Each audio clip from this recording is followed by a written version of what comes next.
and welcome to Waffly Bollox, the wrestling podcast that would never abandon Orange Cassidy no matter what. I'm Sarah, aka Awfully Waffly, and my co-host is MJ, aka Wrestletrash. Hello! Hello. Hello. Hello. Hello. Yeah, right. Well, we said last week that today we might be significantly less happy than we were last week. And I think that is broadly true, unfortunately. For different reasons. For completely unexpected reasons than what I was expecting.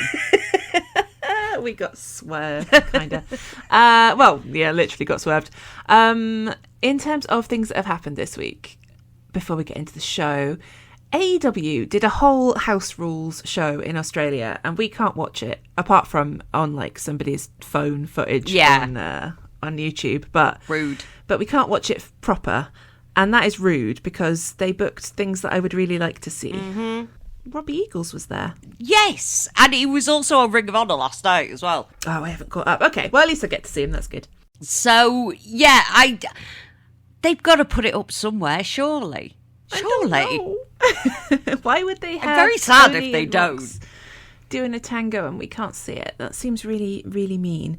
And then, everybody spent a really long time doing really tedious discourse about a new women's tag team that apparently were revealed to have been signed at the House Rules show.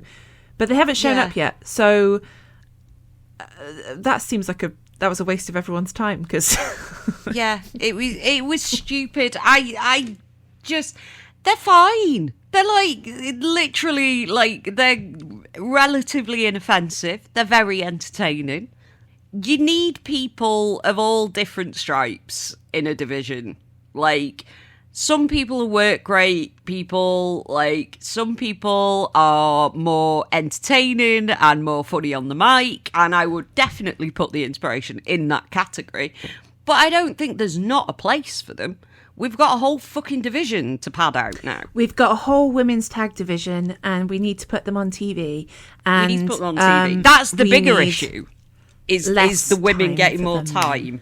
Yeah, but I think signing more women is in service of women getting more time. I hope so. Because, like, if the women's roster is smaller, then they're like, oh, well, you don't need as much time. We do. We need more time. More time. Yeah. We got Lena Cross as well signed. Yeah, that's cool. Show. Very cool. We're also sort of slowly pulling together like women's trios as well, which is interesting. It is interesting. I'm less excited about that just because I hate trios, but it's nice to have like factions. I like that. It is nice to have factions, and it's just the fact that they don't do enough with trios. I think that's the issue. Is they just don't do enough with trios at all. It's like kind of an afterthought quite a lot of the time. So I think maybe for now, just build up the women's tag division and like put them on telly more. Put the women on telly more. Mm-hmm. It's always the issue is that it's all very well hiring all these women, but if you're only going to give them, 20 minutes in 2 hours, like, it's no good. It's no good. No good. You got to give them more time. More rubbish. Time. More time. And last week it was Valentine's Day, and nobody did any Valentine's Day stuff.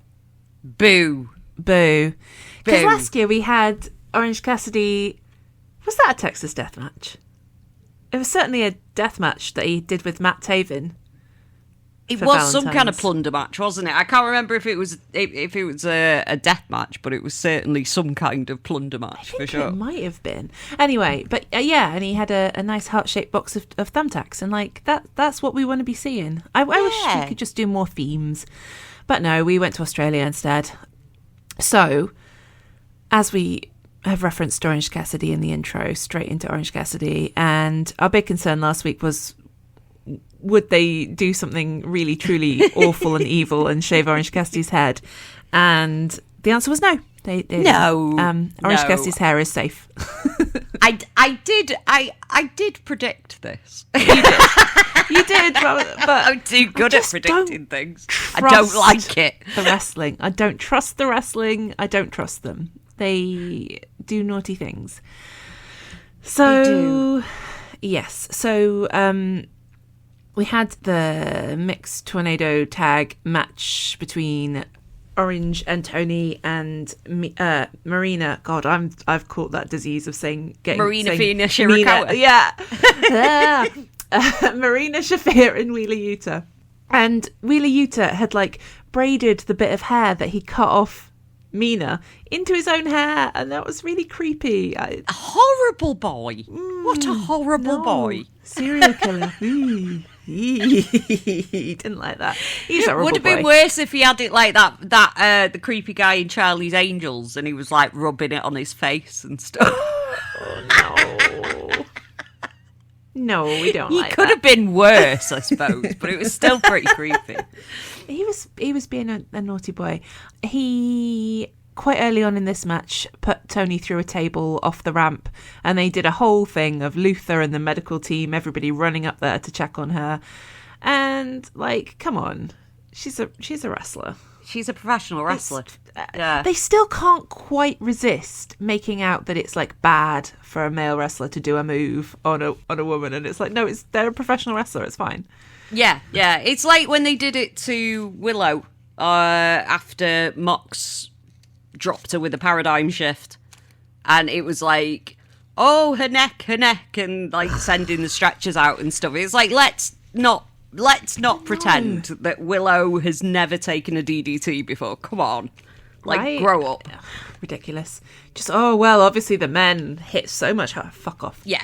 Fuck all the way off with that. Fuck all the way off. Tony got taken out of the match quite early on and left Orange Cassidy to deal with Marina and Yuta by himself.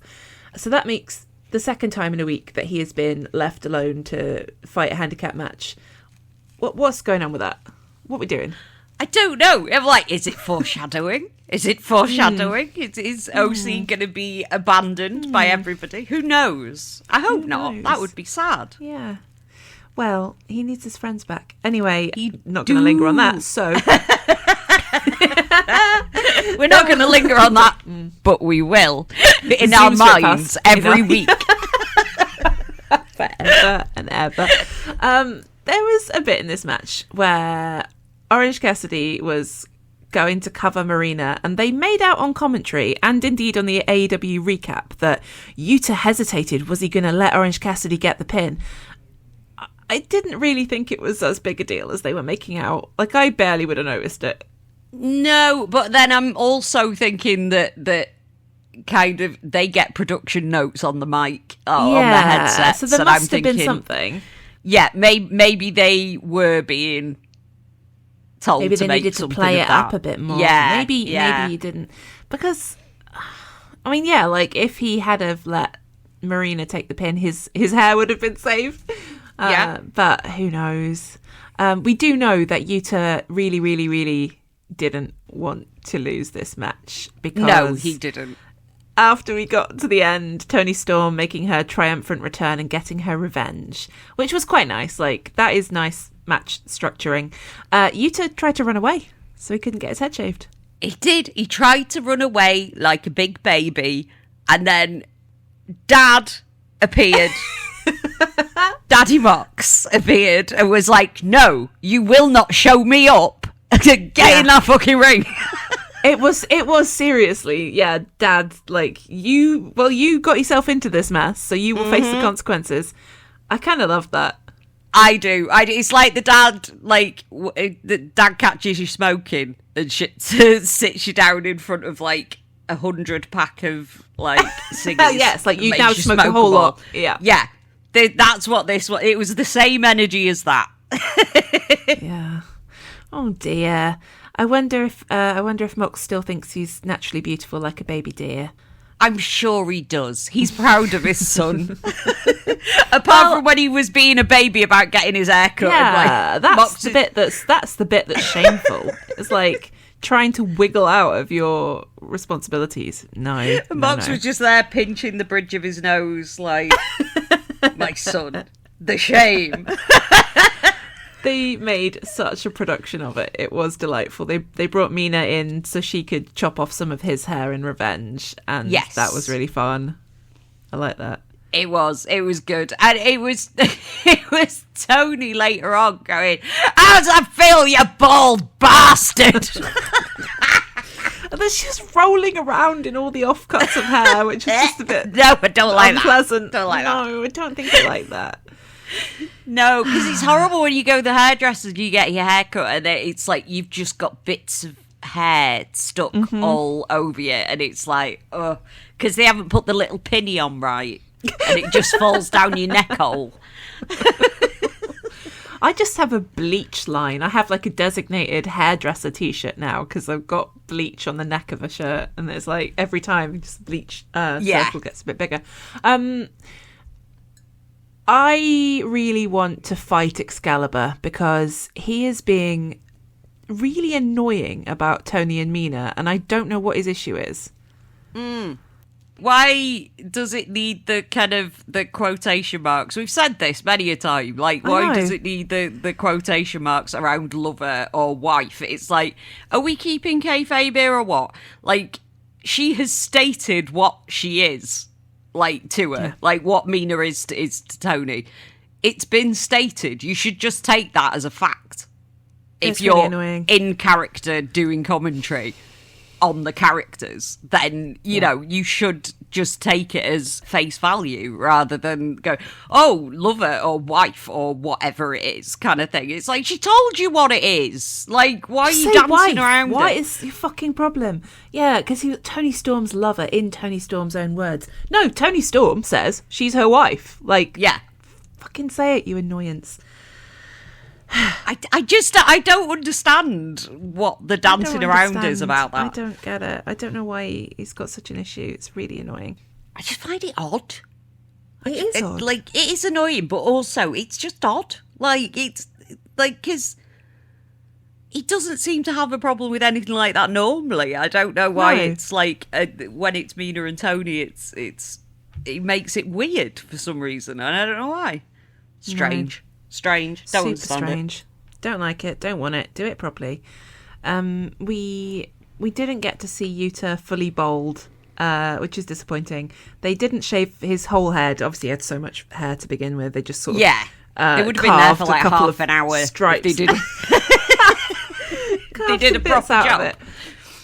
But from what I saw at House Rules, he had a hat on, and then he had his hood up on Dynamite. So I guess we're saving that reveal for a later date. Yeah, someone's going to whip his hat off, and he's going to be like, oh no, everybody can see my bald head. Well, because I was thinking, like, maybe he isn't bald, but then I was like, well, you would have to be, because you shaved a big chunk out. Like, you couldn't really save anything. You couldn't leave it as is, with the stringy bits at the side. That would look unhinged. Maybe you can. God knows. God knows. Maybe he's going to turn up looking truly deranged. I'd kind of live for that, actually.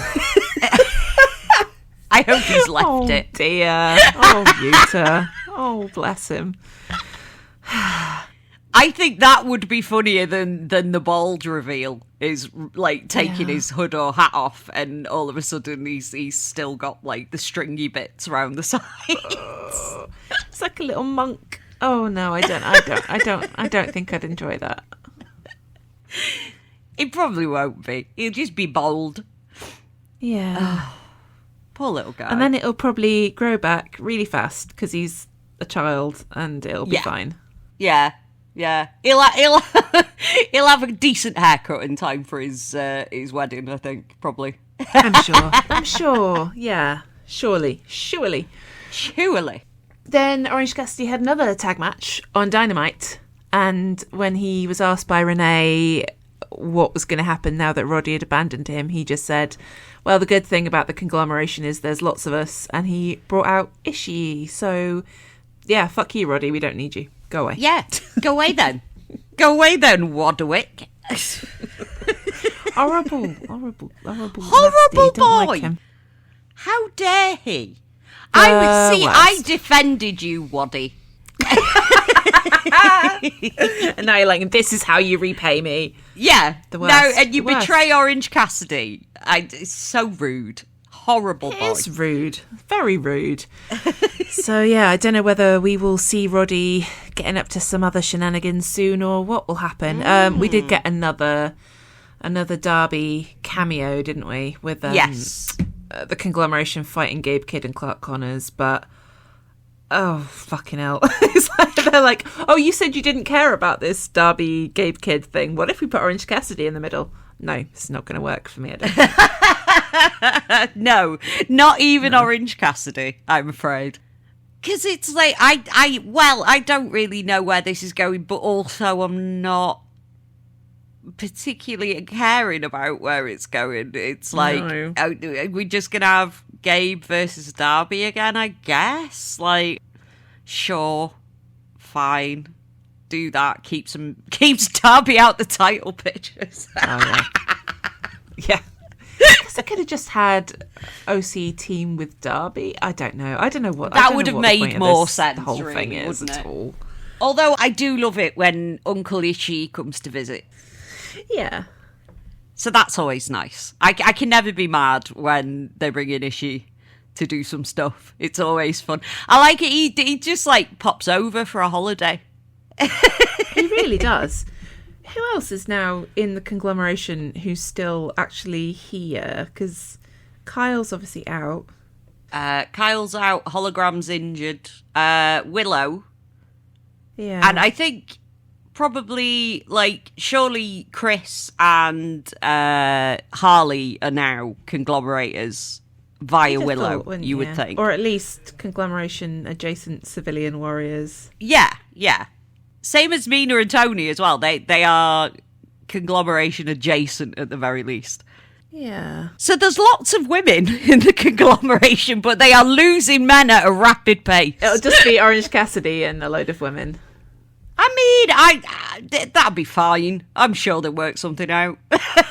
Yes. Yeah. There's Mark as well, Mark Briscoe, and he'd not got the TNT anymore, so like he can do stuff. He's fine. For some reason, I'd mentally written him out as well, but I think he's not injured, is he? No.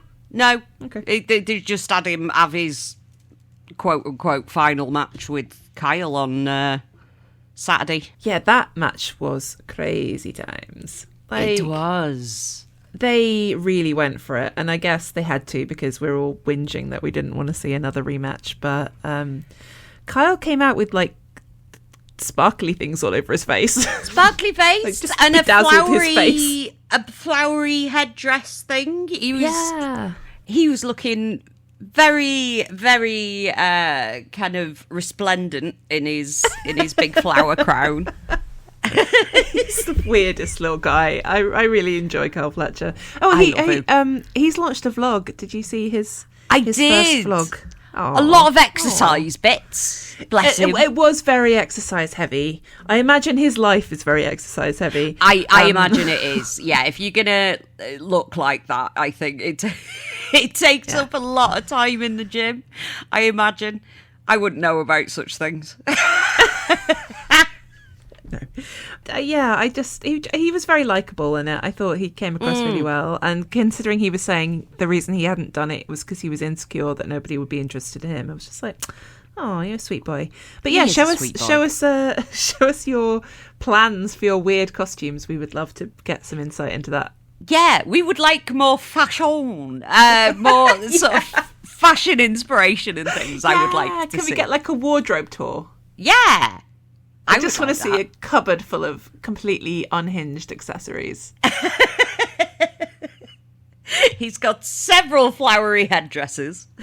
And like his and Sky's bedroom is just pink. Everything's pink. Love that. But yeah, the Mark Briscoe versus Kyle Fletcher for the TNT. I mean, everything else about it has disappeared from my brain just because that brain buster off the top of the ladder was the most insane thing I've ever seen. Oh my God. Yeah. You're like, how are they not dead? How did you not die? Yeah. What the fuck? That looked absolutely fucking insane, didn't it? Like, the thing is, it was never like that I thought they were going to turn out a bad match anyway. Like, there was no way that was going to happen regardless. But, yeah, it was just bonkers. That move especially was just like, what the fuck?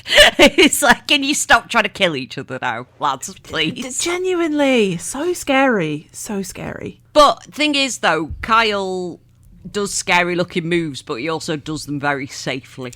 So usually, yes, but also like there's always going to be an element of risk. Oh, and I guess that's kind of the point of it, is that tension between knowing that they're probably fine, but yeah, it was maybe verging slightly on the bit too scary. I mean, once you sort of know that everything's fine, you're like, okay, that's fucking awesome. But also, yeah, in the moment, it's like, oh my God, what are you doing? Kyle, you don't have to be that much of a maniac. Promise we'll still like you even if you don't. Fucking hell. But yeah.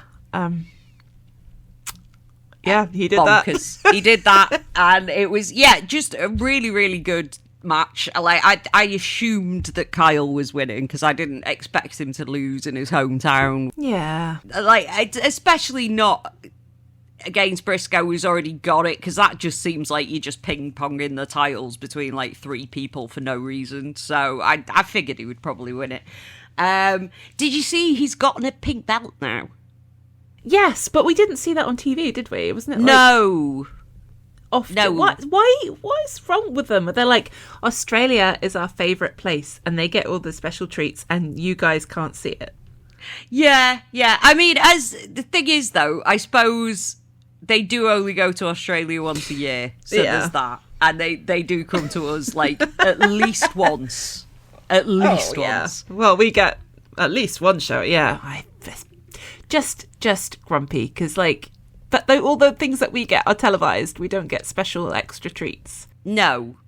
I would like special extra treats. Because I'm greedy. The TNT belt should have been pink last time, and it wasn't, so I'm glad it is this time. Yes.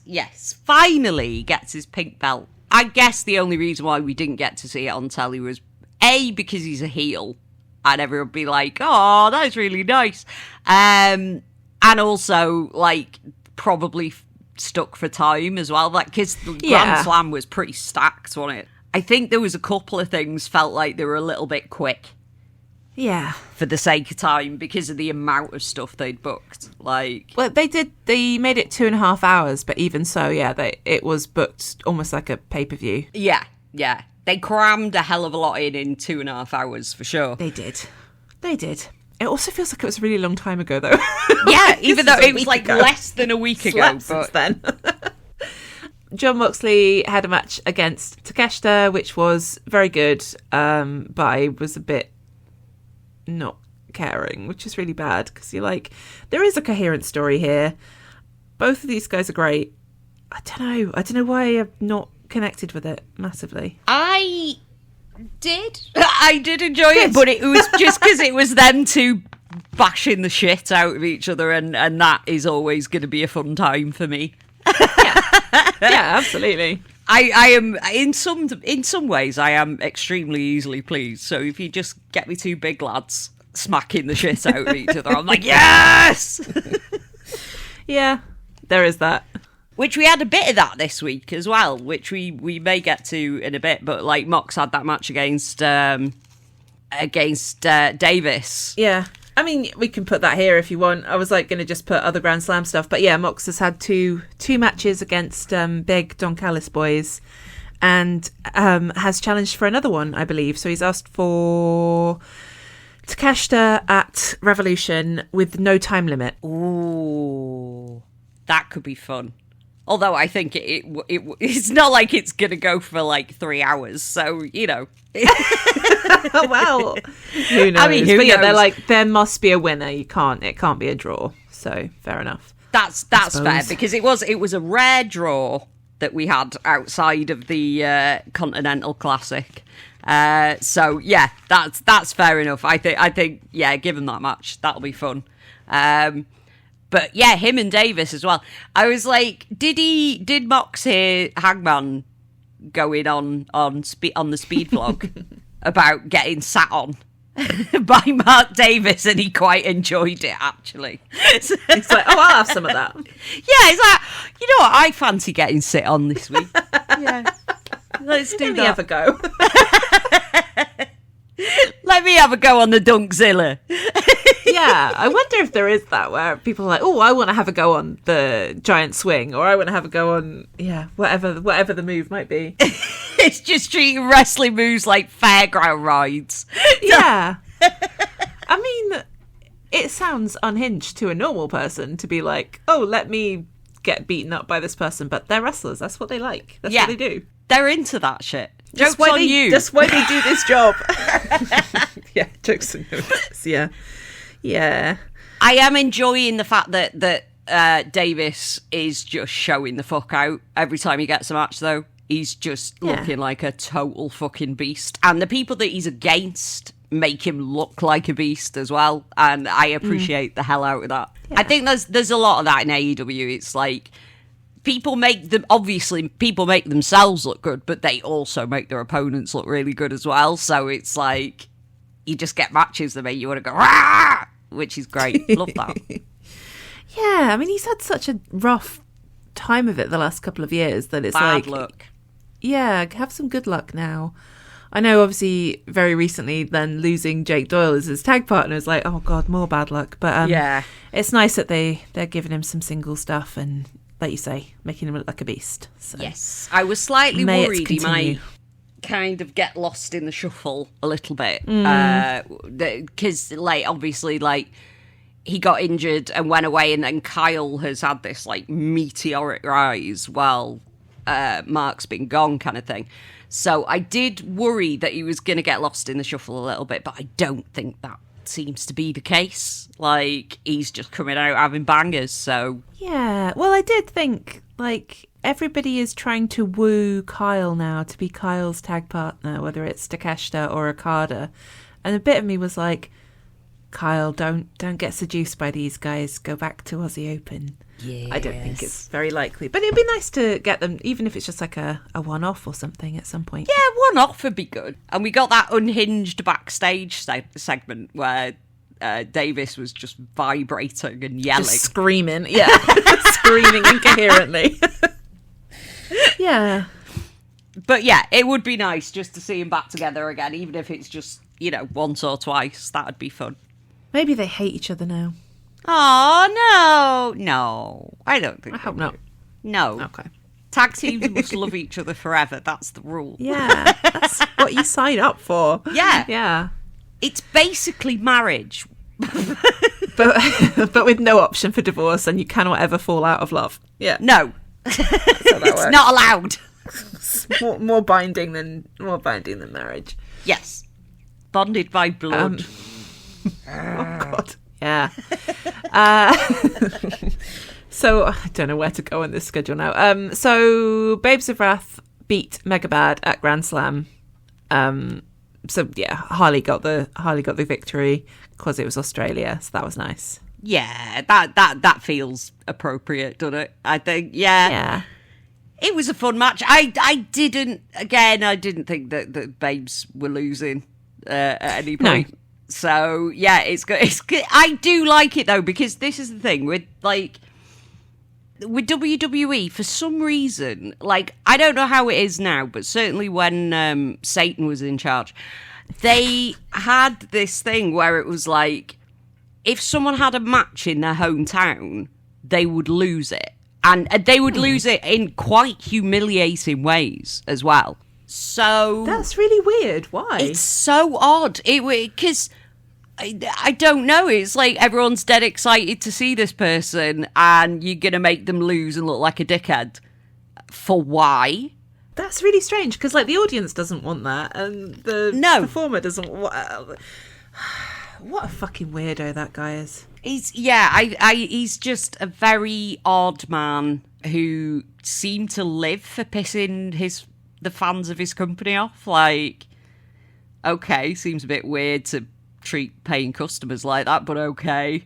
Like, doesn't make any sense to me. It's very strange how some people succeed where you're like, but everyone around you hates you. I don't know. Anyway. Yeah, it's very that. It's baffling to me. Completely baffling. It's baffling. Super baffling. So the big thing that I was afraid of didn't happen, but the thing that you were afraid of did happen, because I fucking knew it. You were worried that they were going to kill Kenny, and they did. Yeah, like a whole month before he's fucking off to Japan as well. Like, he wants to go early. Yeah, clearly he's going early. He needs to get in some prep for his Capcom Cup. Yeah, he just wants to sit home and play video games with his cat. Yeah, basically. He's getting in lots of practice before he goes. That's what he's doing. But I kind of figured it was like, Swerve is obviously going heel. He's against Kenny. Kenny's not going to be around for Revolution. I can totally see where this is fucking going. And then they did it. I was like, fucking figures. Yeah. So yeah, the main event was Kenny versus Swerve. Because wrestlers can't be trusted to talk to one another or even to watch the product. So Kenny being convinced that Swerve was out to get him, even though Swerve had actually come to help him. So that was a bit of a quick turn for Swerve, I guess, because he was trying to stop Kenny getting screwdrivered. Yeah, but he was a dickhead as soon as, like, him and Kenny were in the ring at the same time, like, in the beginning. It was like, he was just on the offensive for no reason at all. Like, yeah. Because he's jealous, obviously. He's a jealous boyfriend. But we know that's why it is. But, like, it was like, I would question what he was there for as well. Like, I wouldn't assume he was there to help either. So, I get it. Yeah. A lot of the commentary and a lot of the way this match was structured was about Kenny doing things that were likely more dangerous or harmful to him than they were to Swerve. So trying to do the suplex off the apron onto the floor. There was a bit where, I don't remember who it was. Somebody on commentary said, like, is this a good idea? Or like, is that a good idea? And Tony Schiavone's just like, no, it's not. It's like, absolutely. No. just instant, like, no, it's not a good idea. In fact, wrestling was a bad idea, full stop. Pretty much, Swerve really cemented his heel turn by yanking Aubrey in front of him to take a V-trigger and killing Aubrey. You don't kill Aubrey. That's not okay. That's like out of order. Short of like murdering Nana, that was the worst thing he could have done, probably. It's pretty bad. And he actually got booed for once, so that's fun. The thing is, he's trying to be booed, so boo him. Yes. Yeah, well, that's interesting to think about. Like, he obviously knows that it's very difficult for him to get people to boo him. So I would be interested to know what he's cooking up to make that happen, and I guess we'll find out. So he won the match with a house call and then followed up by big pressure. Referee Paul Turner came out to award the win, and then Swerve decided to also kill him, and then to do a lot more murder of Kenny. And then we ended the show with him saying, "I needed this," into the camera. Yeah. He hung Kenny with the chain. And Kenny had clearly consulted Mox about what you do when you get hung with a chain, because he was going, bleh. Stick your tongue out, yeah. You got to stick your tongue out and thrash around like a fish. Oh, I do like the idea of Mox coaching people on how to look like you're being strangled. Like just a classroom full of wrestlers, and Mox is at the front being like, you go like this. Bleh. Bleh. That would be a lovely thing to see. Or even just Mox and Kenny pulling faces at each other would be fun. Yeah, no, you've got to do it like this. I like that. That's fun. But yeah, why? Because he opened the show with, again, we're starting with the Collision Talking Heads on Dynamite by saying that he needs this. Why does he need it? What does he need? He needs to show that he's better than Kenny. Apparently. Yeah. But is he? To who? If he has to resort to cheating like a cheating bastard. And who are you proving this to? Exactly. Jealous boyfriend strikes again. Naughty.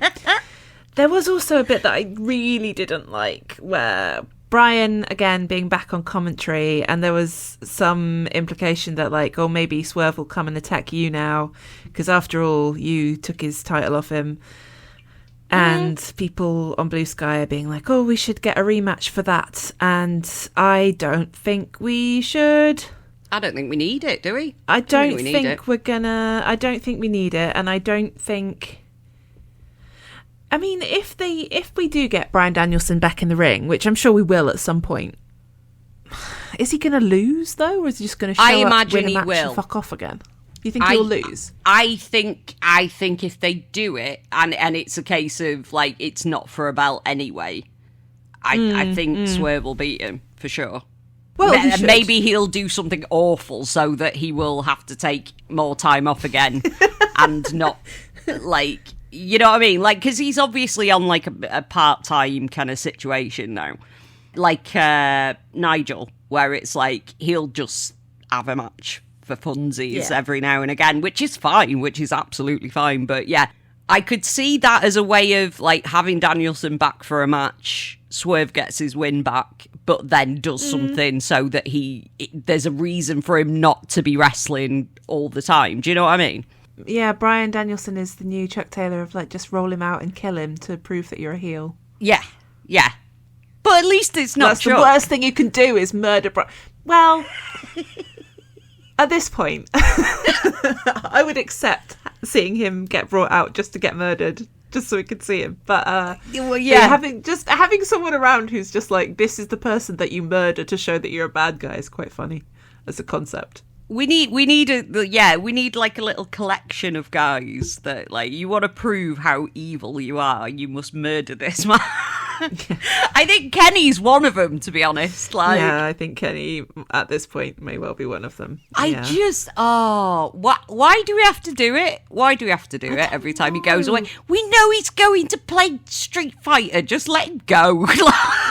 This is kind of what I don't understand, because I think we're back in this endless conversation of, like, what is it okay to acknowledge in kayfabe and what is it not okay to? Because, like, Hook had a hilariously terrible promo where he talked again about being the boss of the ops, and he kind of threw out, oh yes, well, Shibata is in Japan recruiting, and apparently that's fine to just say kayfabe, Shibata's just travelling on business, but we can't say that about Kenny. We have to kill him instead. I think... don't know. Because I think part of it probably is him wanting to put certain people over. I think that's part of it, because I know he wanted to get taken out by Kyle after that match, when Kyle took him out, and it was kind of really just for the sake of putting Kyle over as a big bad, because he had a match coming up against Hangman, I believe. And I guess that's the same thing with Swerve, I guess. It's like he's going to have a big run coming up. They needed a way to turn him heel, like, obviously turn him heel. So that was why they did it. I mean, sure. But it's sort of like, do we have to kill Kenny every time? I think at this point, for being murdered. I think so, and I think at this point it's just a massive South Park reference. Like, yeah. All right. Well, they killed Kenny. You bastard. So this last little bit, Kenny's been talking about how he wants to be back in the title picture and how he feels better than he ever has and he should be champion. And I kind of believed him and thought, oh yeah, we'll have a last kind of Kenny title run before, touch wood, but, you know, before he inevitably does have to retire. And now I'm wondering if that was all just a big lie. Yeah, that prospect does seem even further away than it was before, I would say. I don't know. Because apparently after the match... can we just have a moment to discuss how useless Kenny's friends are? I mean, yeah. Because, fuck it, where were they? It's the thing again of, like... It's only, people will only come out to help you when it's, like, convenient for the plot for someone to come out and help you. Not they're his friends and that's what they should be doing. It's, oh yeah, but it's not convenient for the plot for them to do that now, so we're not going to do it. It pisses me off. You should be building your plot around around the relationships that exist, though. Exactly. Because I think like a lot of the storylines in AEW at the moment do intersect, and I think that's a good thing. But yeah, they do just sort of forget that, like, just let things lapse and let people forget that they are friends with each other. That was a bit rubbish. And all that does is make your baby faces look like dickheads.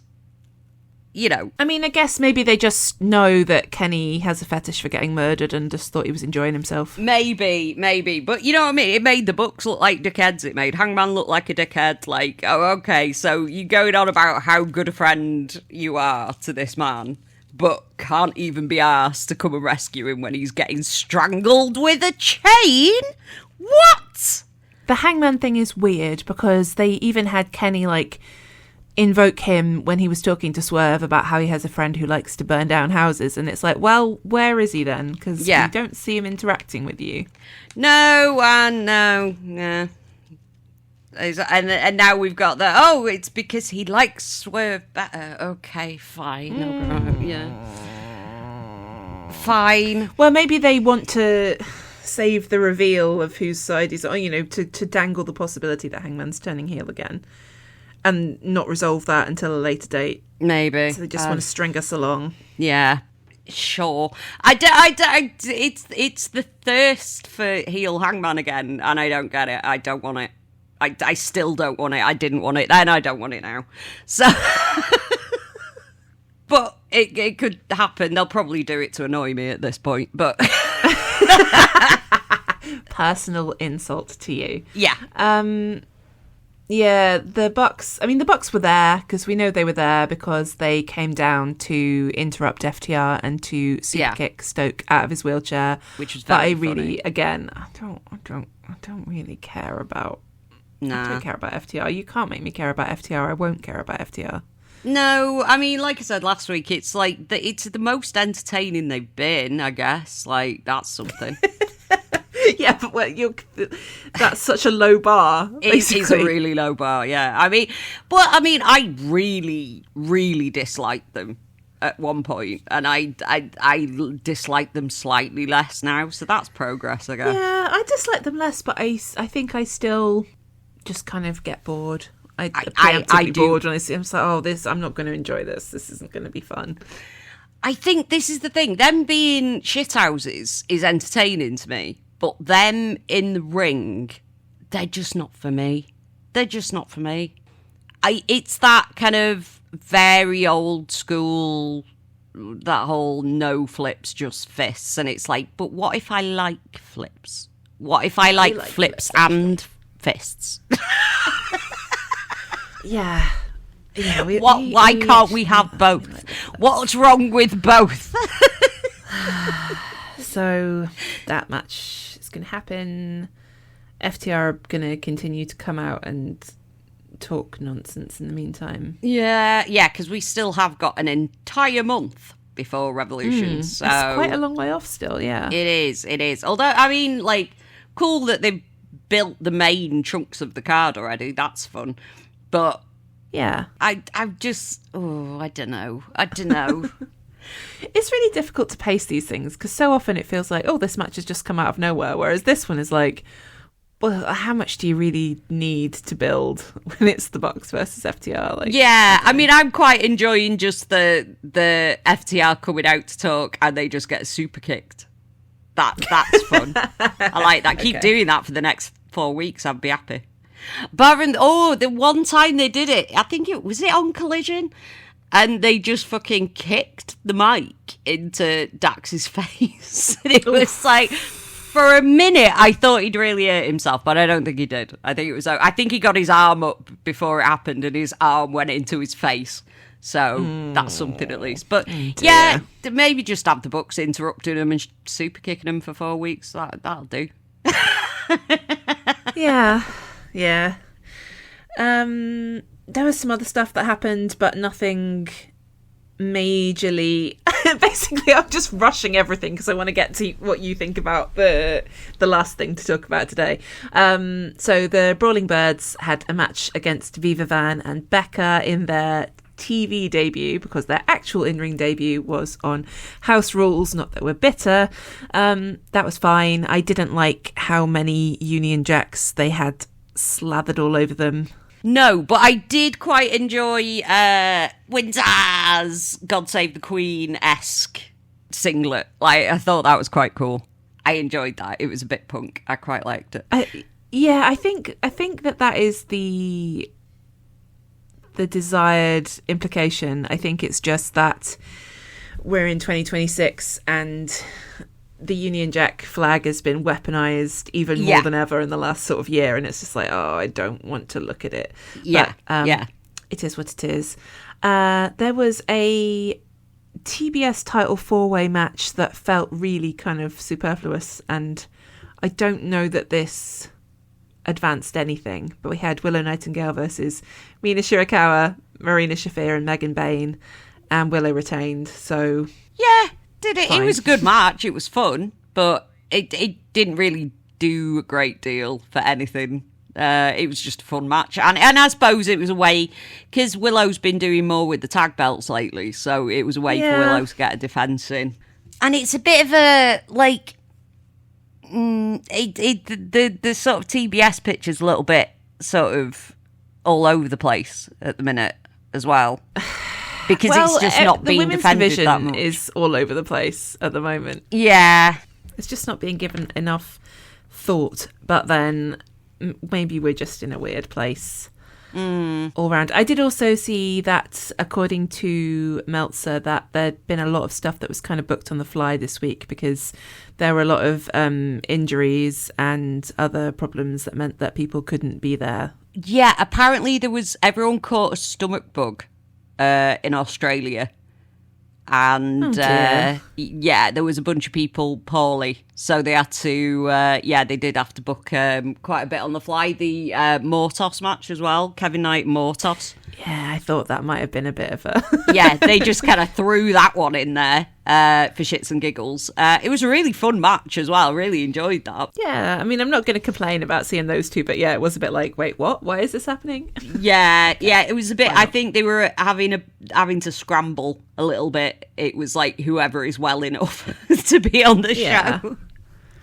Yeah. Oh dear. Well, that's when having a massive roster helps, I guess. Yeah, because you could just pull people in and Yeah. Okay.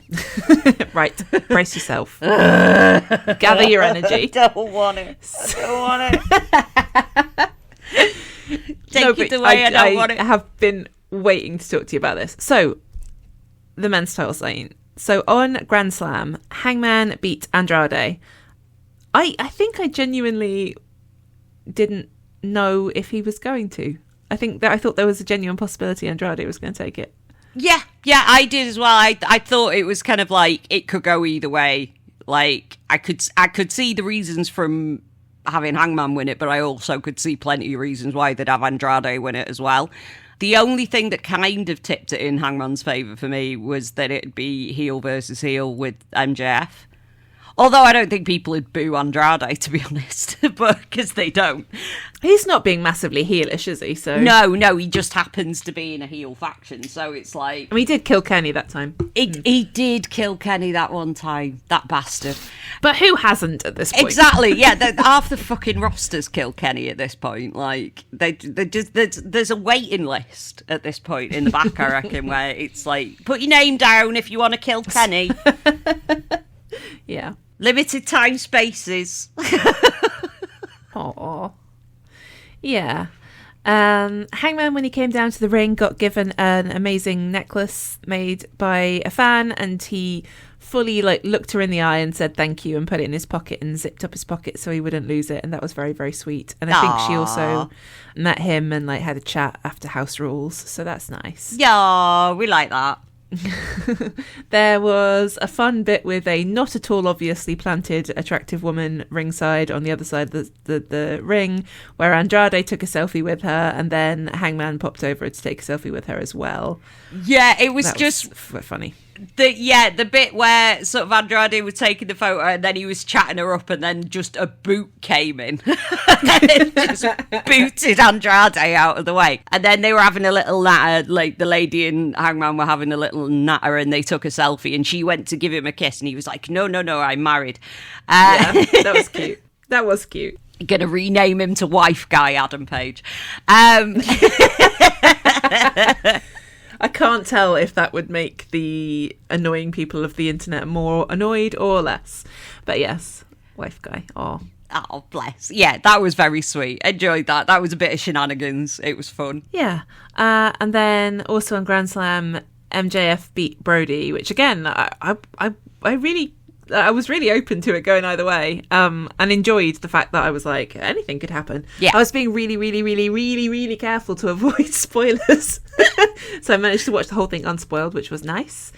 Brody was working a bad knee angle. Max tried to do some cheating.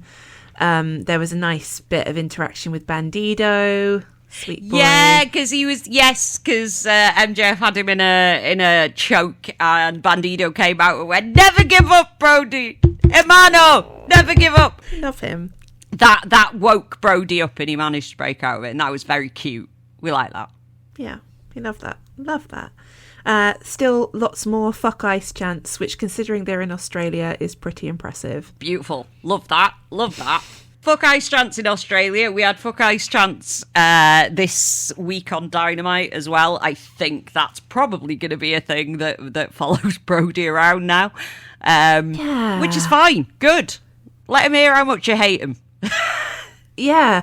I almost want it to just, I mean, not almost, I do wish it wasn't just limited to Brody. Like, just chant it anyway. Just chant it all the time, every match. Just don't let it drop. Yeah. MJF did manage to show off some feats of strength by getting Brody up into do a tombstone on him, which is pretty nuts. Yeah. Yeah, and then he won. He did. He did. The thing is, I can't even begrudge him, because it's like Max, when he's got his working boots on, is an incredible wrestler. Like, undeniably. So, I was like, I wasn't mad. I was like, they could really throw a spanner in the works here and have Brody win it. But I also think that probably there's other stories that are already in the works that meant that they couldn't just pivot like that, which is... It's a shame, and sometimes I wish they would do it, but yeah, I also understand why they didn't, Boo. Boo. But yeah, so now it is Hangman versus MJF at Revolution, because Hangman was very quick to get down there at the end of Grand Slam to sign the contract. So then... I feel like all I want to talk about is the talking, which is really bad because I should be talking about the wrestling. But feels like the meaty thing that happened this week was this little talky talk they had on Dynamite. So MJF opened by just telling Hangman he hates him and he hates everything about him, and he thinks that something's off about him, that he's not fully on his game, and that he's a lucky shot, but he's all out of bullets. Yeah. Which is quite nice. And what I did think was interesting was he said that Revolution March 15th is his birthday, and that he couldn't think of a better gift in the world than ending the myth that is Hangman Page and his cowboy shit.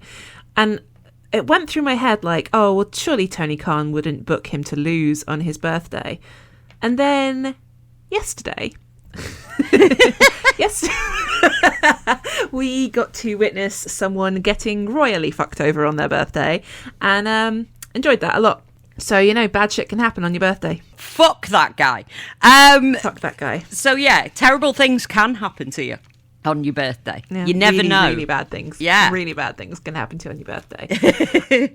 So then Hangman came back to him and was like, I'm not the one who's a lucky shot, that's you. He threw in a dig about Max's hair being thicker than Mark Davis. I enjoyed that. That was funny. I enjoyed that. I also dislike Max's new hairline so much, but I understand that hair is a difficult thing. And then he pointed out that Max had won the title in a bit of a shitty, cowardly, rubbish way anyway. Yeah. And then he said, Max, you said you hated me, but I hate you so much worse.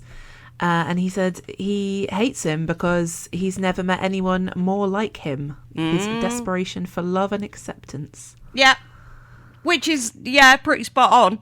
They are kind of sort of the main protagonist and antagonist, and they tend to be sort of weird mirrors of each other a lot of the time, don't they? So yeah, I get it.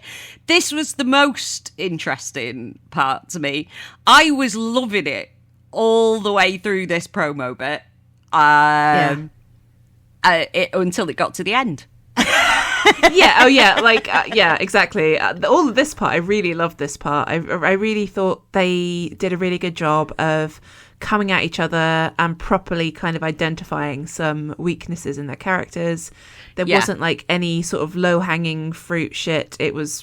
I thought, I mean, MJF threw in some like, oh, white trash Hicks, blah, blah, blah, like he does. But like, I thought he actually was picking at something that is an issue, that we are seeing, like there is some uncertainty, or Hangman's, being slightly drawn into the dark side by Swerve, and maybe he isn't quite sure who he should be now. Yeah. So I think there was something really nice. And then, for Hangman to draw out that similarity and say, we are both desperate for love and acceptance, and we have channeled that into the world title. Like, everybody here wants to be the world champion, but we really need it for our sense of self. Yeah. Yeah, I thought this was really good work. Brilliant. Really good work. I enjoyed this a lot. Yeah. It was, that whole promo thing was flawless. Like, the whole bit that they did together was really good. Up until the end. Up until the end. Okay, so Hangman says, Max, I want to end this for good, forever. This can't just be a normal wrestling match, so let's think about a stipulation. Basically, you pick one, I'll pick one, and we'll let the crowd decide what the stipulation for the match will be. Everyone started chanting Texas Death because, obviously.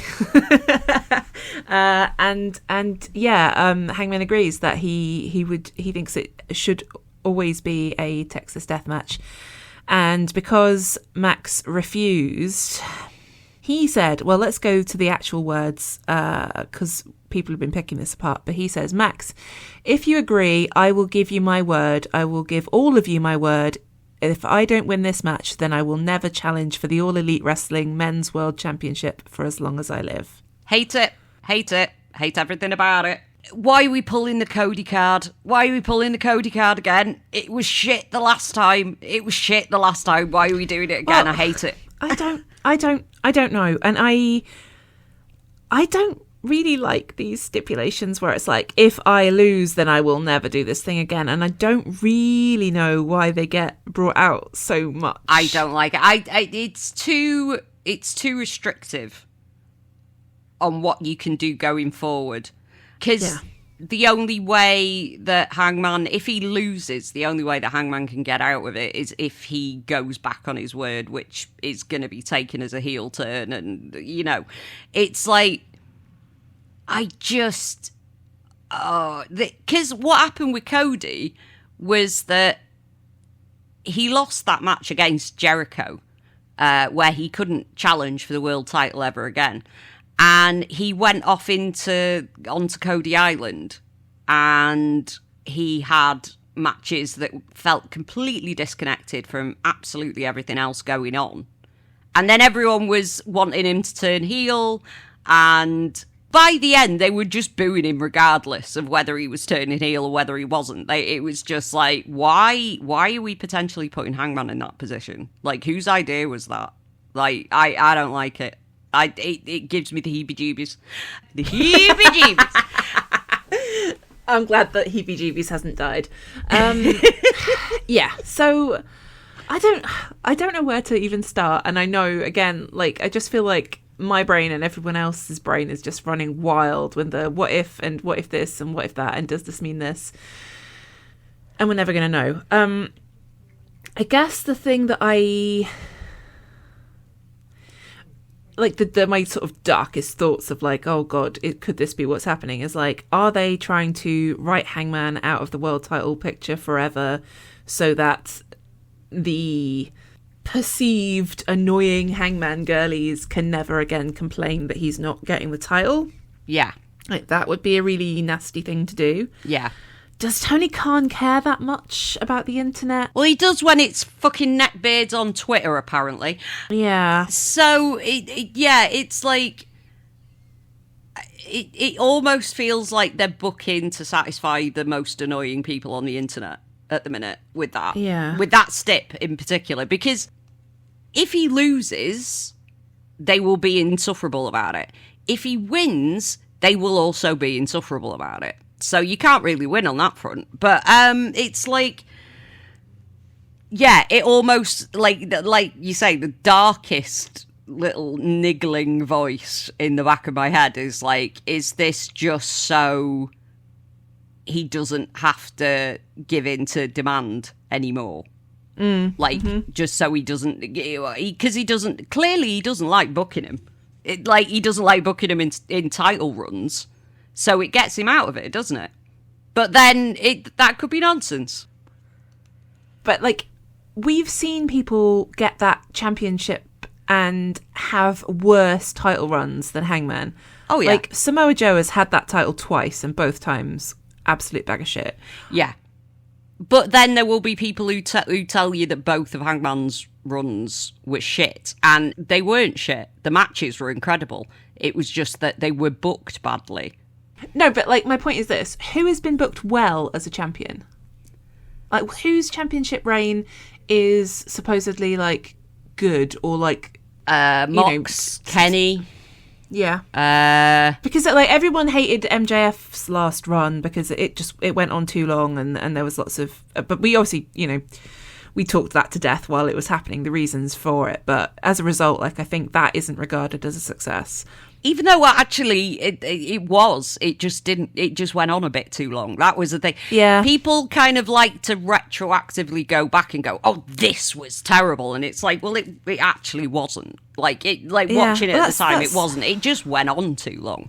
But they said that people complained about Mox as well in the same way. So it's like, do we think that anyone, like, that Tony knows how to book anyone as a champion in a successful way? Because it seems like there's always a bit of a reason why people don't like them, or something is viewed as unsuccessful. I think Mox's first run was far more popular than his second. Which was what, 2020 or something? 2020, yeah. So there was that run. I think that would probably be considered as the more successful one. Kenny's title run from like 20 to 21. I don't think anyone's got any complaints about that, but it's Kenny, so people very rarely do have complaints about that. I think Swerve's was okay. I think it just got cut short. Yeah.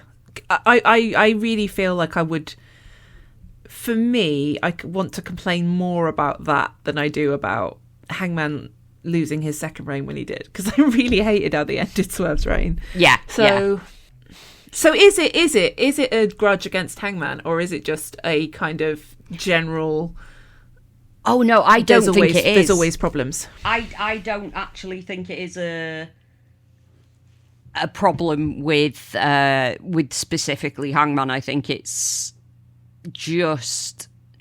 Yeah, I think he's just not very good at booking title runs. It's like he's really good at building booking the build up to the title run. But then it's almost like he gets ahead of himself and he starts booking it to go on somebody else before he's booked. Maybe he's just not interested in the actual reign. He's just interested in the run. I mean...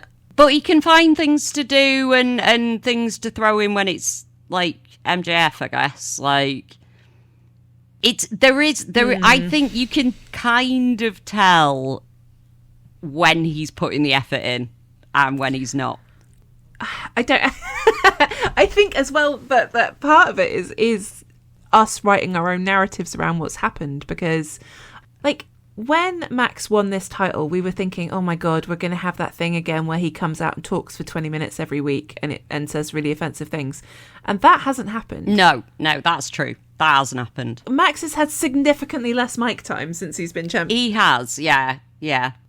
That's the thing. I think that was a universal complaint that has been listened to. Yeah. Like, because that was like pretty much everybody was like, nah, he talks for too fucking long. And he needs, like, less time. Because that's when he kind of leans into the low-hanging fruit stuff, is if he's got too much time to talk. So the key is not to give him too much time. But then when he locks in, he does shit like this, and it's great, you know. But I do enjoy the fact that it's, like, he's been cut off. Nearly every time he's started to cut a promo, somebody is like, no! Yeah. Someone's going to interrupt. I think it's stuff like this that makes me think there are a lot of narratives on social media and in the dirt sheets about who is doing what and who has what power backstage. Yeah. That doesn't necessarily actually get reflected in the product, but like there's just kind of an accepted thing of like, oh, Maxwell politics and does this and he gets to do whatever he wants. And I'm like, I'm not sure that's being reflected in what we're seeing. No. I don't know. I'm just always wary of assuming we know anything about anything. Just well, you know, shit be happening. It's very often you can sort of see things as they occur and put 2 and 2 together and make 5. I mean, it's easy to do that. But the consistent thing is feeling like once a title has been booked onto somebody, it definitely feels like, anyway, that Tony Khan is already way ahead booking it onto someone else, and he's booking too far ahead for him to actually care about booking a good reign. And it's like, if he doesn't like doing that, if he can't be arsed doing that, then find someone who is good at that. Yeah, well, there's so many things to balance at the moment that the other thought that I had was, even if Hangman took himself out of contention for the world title forever, there's so many other things that he could be doing. Oh, yeah. That would keep him on the show and in the limelight. You know, Mox has got the Continental Championship at the moment, which is an absolute nonsense title, but he's defending it all the time, like we say, having these matches with Takeshita, Mark Davis and whatever. You know, obviously biased, but Orange Cassidy made a lot of stuff out of the international title. I guess, like, Kyle Fletcher even has made the TNT title a thing. Like, he's made it feel very important. Yeah. So even if Hangman was like, I will never challenge for the world title again, like, he almost wouldn't have to. No, because there's a ton of other titles he could help elevate, for sure. Like, absolutely. Yeah. But again, that then goes back to the sort of idea that Hangman is sort of the kingmaker, but never the king. But you say that, but he is also widely regarded as the main character. Yeah, so yeah.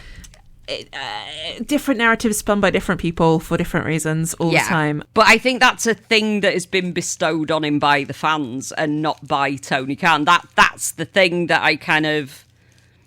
That's what that gives me pause, is that it's always the fans who get behind him. It's the fans who demand the title. But they're reacting to how they see him on the screen. Yeah.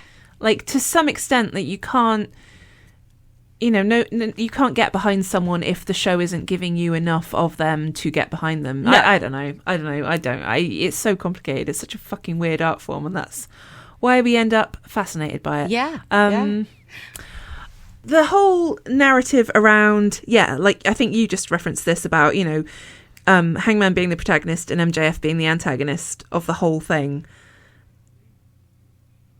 If that's the case, like, can this truly be the last match that they'll have? Or is that going to be their place forever? I can't imagine it will be. I just can't. Like, at some point, it's a good way of getting them away from each other for a while, but I can't imagine it would last forever.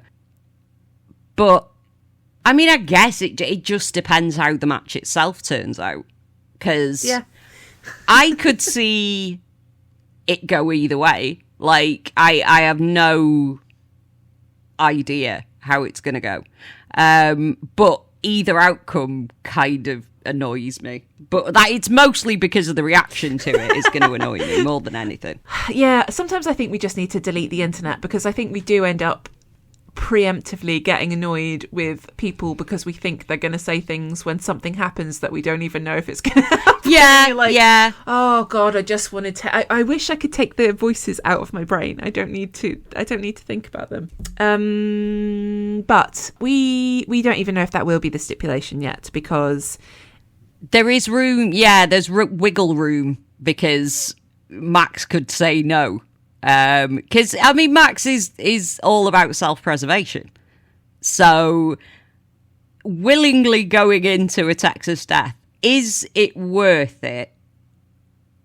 Even though Hangman's like, I will never challenge for it again, is that worth going into a Texas death match with the guy whose specialty is Texas death? Like, I don't know. Yeah. If I was, like, in character, if I was MJF, I would be weighing up whether that benefits me or not.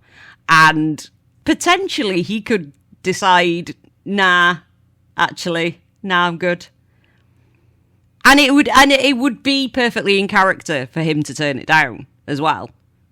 But you can't raise this. I do think it'll probably happen, because you can't raise the spectre of Texas death for the world title again without actually carrying it out. They've done one of those things that's a bit tricksy again, though, because Hangman seemed to indicate that he would put forward a stip, MJF would put forward a stip, and the crowd would decide. But then obviously he offered this sweetener of him never challenging again for the sake of doing a Texas death match. So I guess MJF could come back next week and say, yeah, Texas death, that's what it is. I'm not even going to offer an alternative. Yeah. Because otherwise he just didn't need to offer that sweetener, because he could have just said, you offer one, I'll offer one, and we'll let the crowd decide. He says Texas death, the crowd says yes, Texas death. I don't know, I think that maybe there's more going on in this than there needed to be. yeah, there's a little bit of room for wiggling and shenanigans, I think. Because it looked like when Hangman got out of the ring and started walking up the aisle, he had a face of, oh, fuck, what did I do?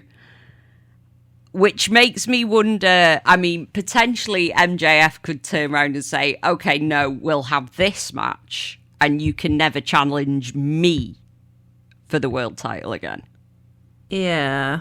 Which is like, because Max isn't about saving the rest of the roster from having to defend the title. No, that's true. He doesn't give a fuck. He don't give a shit. He's about self-preservation, so he could be like, rather than do your idea, let's do my idea, but you can, if you lose, you can't challenge me for the world title again.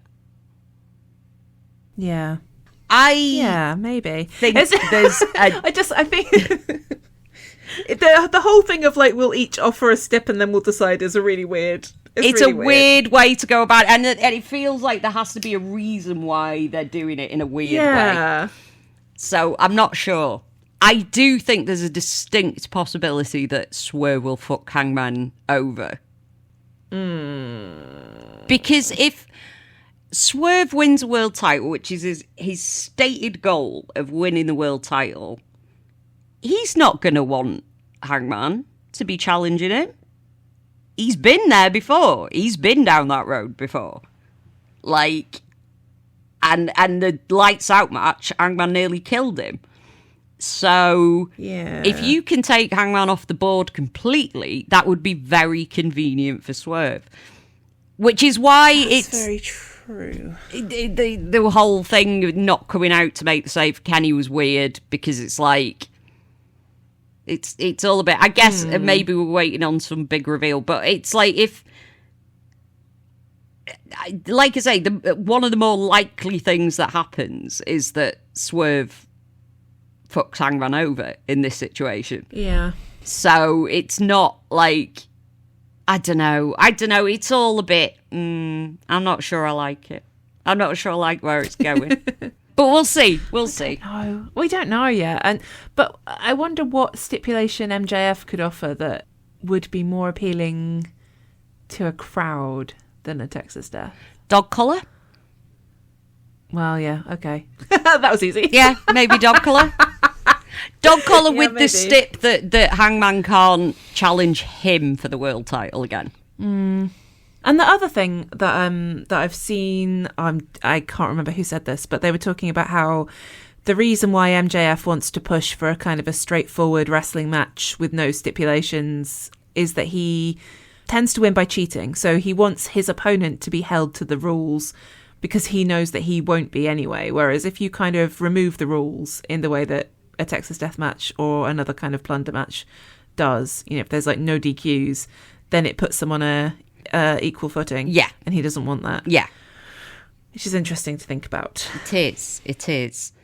I don't know. I really don't know. I'm hoping it's not going to be awful, but I'm not sold on the idea of this. I have a feeling it's going to be a match that we really enjoy until the end. Yeah, probably. Whenever it happens. When it happens. Yeah. But then it will kind of just cement my thought that okay, so we can never ask for anything ever again, because it will be made sure that you will never be able to have it. That's really shit.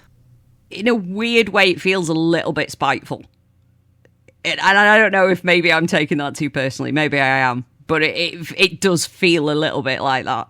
Especially if it happens and he loses. Yeah, exactly. I was going to say, if the stip happens and if he loses. But unfortunately, your calls have tended to be pretty on the money recently. I don't like that they have been. I would be surprised if that happens. I really don't like that they have been, because it's usually something that I don't want. Yeah. So I've got to stop predicting it. We things. have I think it's such a terrible personality quirk that we both kind of have, which is that we predict the worst possible thing. We're like, this thing's going to happen because I will hate it. It's like, why do we do this? I don't know, because it's better that than going, oh, maybe something nice will happen, and then it doesn't. It's like the opposite of nice, and then that just annoys me more. If it just means that instead you're going to spend a whole month being annoyed about it instead of getting annoyed about it after the fact. I don't know. Yeah, maybe I sometimes I like being annoyed. I do like a bit of a rant sometimes. So it's, I every possible outcome that I'm seeing at the minute is annoying to me. So it's like I am in a no-win situation with this one. Like, either the stip happens and Hangman wins and people are going to be annoying about it, or he loses and people are going to be annoying about it, and also it'll be shit because Hangman can't challenge for the title again. So it's like... Would he be the first person to win it 3 times? Yes, he would, I think. Yes, I think so. Or is it... Because how many Moxes are we counting? Oh, I don't know. Because he lost it and then won it back and then lost it again. So I don't know if that's 3. Maybe not, yeah. Or if it's still 2. He's definitely had 2 proper ones, but it's also made up. Okay, yeah. I don't know. I will wait and see what happens and hope that I'm not annoyed at the end of it. I think there is definitely something you could do with Hangman ending up not ever challenging for the world title again, which would be... like in this promo where he says, we both need the world championship. We both looking for love and acceptance. If it's like you definitely can't seek acceptance that way, what do you do then? Yeah. I think you could tell an interesting story with it. Yeah, I guess. I mean, to be honest, at this point, though, it's like I'm almost at the point of well, okay, fine, do it and have him lose, because every time he wins the title... begrudgingly, it's not booked very well anyway, so let him go and do something and you have else. to go through all the drama. Let him do something else. Go and do something more interesting, where it's not booked badly. You know what I mean? Because he has had 2 major storylines around chasing that title and then winning it, so maybe he's thinking, what is there left for me to do? Yeah. There's no story left for me in continually chasing the world title. Yeah. But I also don't like the idea of him going back on his word and that being taken as a heel turn. That annoys I'm just me. assuming that he wasn't going to do that. As per usual, my mistake is that assuming that a rule exists and that it will be stuck to. I don't know why I still think this, because I've seen stuff happen in promotions like, loser leaves the promotion and then they come back a couple of months later. And, yeah.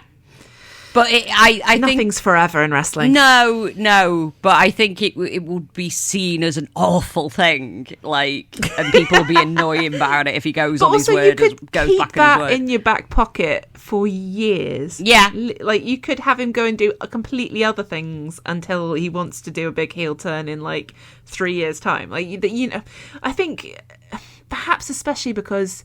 We're talking about Hangman and MJF. That is a story that has been there since the beginning of the company, since 2019. And they do both go off and do other things, but then it comes back to you're the bad guy, I'm the good guy, the ultimate good guy, bad guy. So you can just go do something else for a bit and then come back to it. Yeah. And you don't have to keep rushing through 7 rematches one after another. No. I would like it very much if they stopped doing that. That would be nice. Yeah. But yeah, I mean, it's one of them. It's we've got to wait and see. And everyone's like, let it play out. And I'm like, yeah, sure, I'm going to let it play out. But if it's shit, I'm going to complain about it. Yeah. But we can only react to things as they happen. This is the thing. It's as it stands at the minute, I don't like it. But we'll see how it goes. No. Okay. We'll see. If they make it good, then we'll like it. Yeah, we'll like it if it doesn't suck. That's as good as you're going to get. All right. Well, this is going to be a tough swerve, but is there something that you enjoyed this week? What was the happy thing of the week? If I could remove the stip nonsense out of this promo, that would be it, I think, for me. Because, that promo was so good. The back and forth between the two of them was so good. So it's just that bit in particular. If we just cut the end bit off, I was happy with that. Can we just do a quick redraft, Hangman? We don't know about this bit. I've enjoyed seeing all the Revolution graphics come out. They have got a really nice colour palette and they're so pretty and I like them and they make me feel hyped. Yes. So that's the thing. It's very Cyberpunk 2077 and I'm well into that shit. So, yeah. I love that. And I guess I am also quite happy about the fact that we keep getting these Crispy Billy video packages. He definitely must be on his way back. Oh, yeah. Real soon. Yeah. I think he's definitely going to be back before they start the Owen.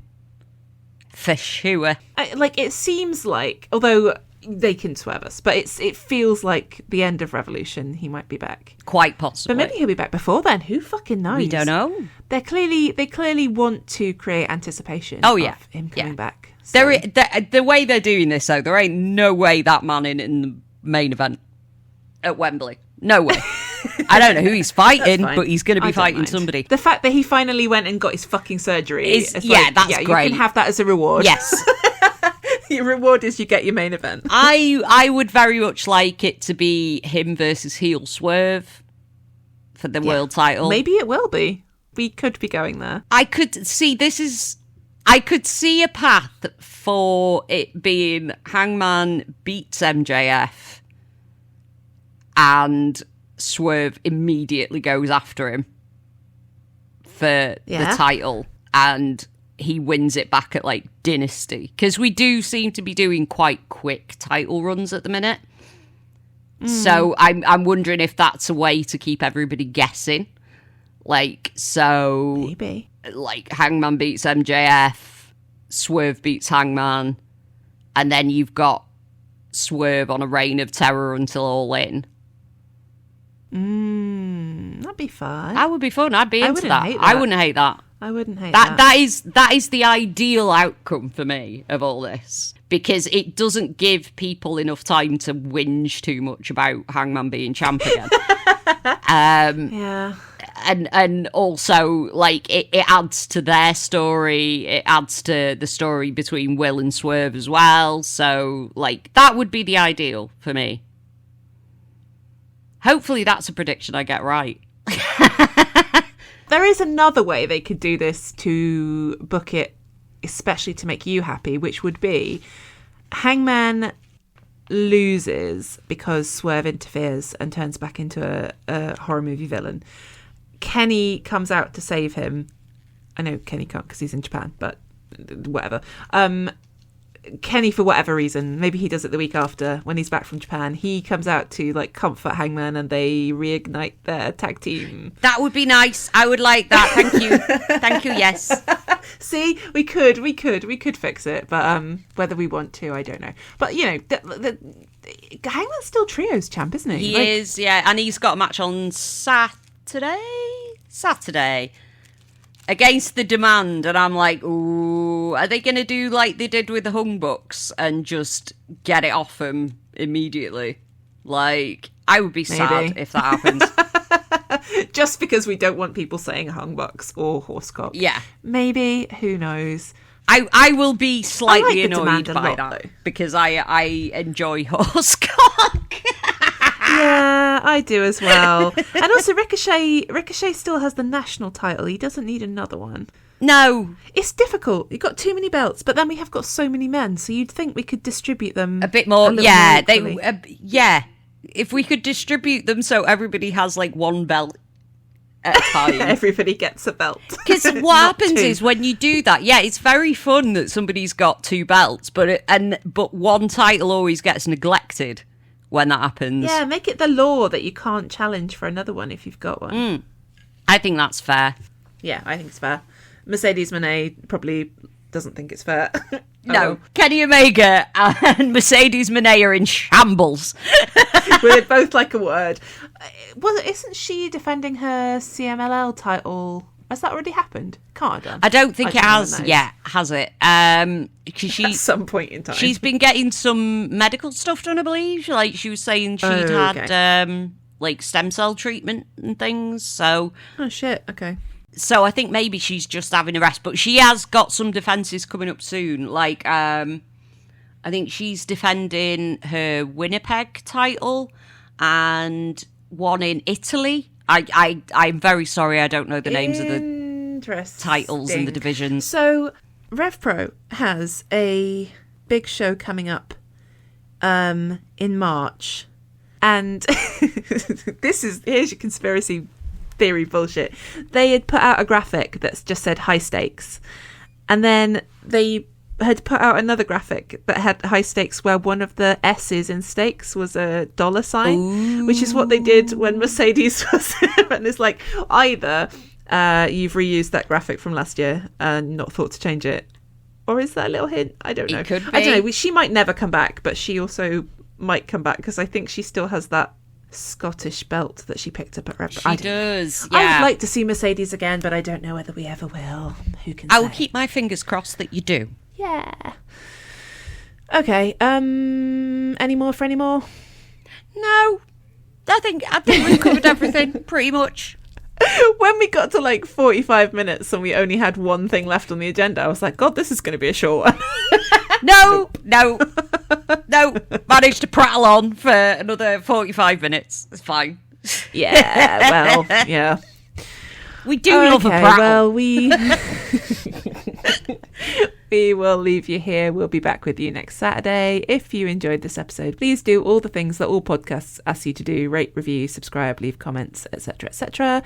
You can follow us on Blue Sky, Waffly Bollox, Awfully Waffly, and WrestleTrash. You can email wafflybollox@gmail.com, and you can buy all your Silly Graps t-shirts, mugs, hoodies, and hockey jerseys from co-fi.com/WrestleTrash/shop. Indeed, and if you use the code BSkyBaby, you will get 20... No, not 20. That's a lie. 10% off. I do this every fucking week. How would I forget how much it was? 10% off at the checkout if you use the code BSkyBaby. And also, we're on YouTube now. So if you want to listen to us on YouTube, you can. Usually I manage to get it up a little bit after the episode goes up on the podcast. Sometimes a couple of days after. Pretty little graphics. You do. You get pretty little motion graphics, so you won't get like screen burn, and that is good. Is that even a thing anymore? I don't know. I clearly I am very outdated when it comes to tech. And I'm like, on our CRT TV. You don't want to get screen burn. Okay, see you next week. Bye. Love you. Bye.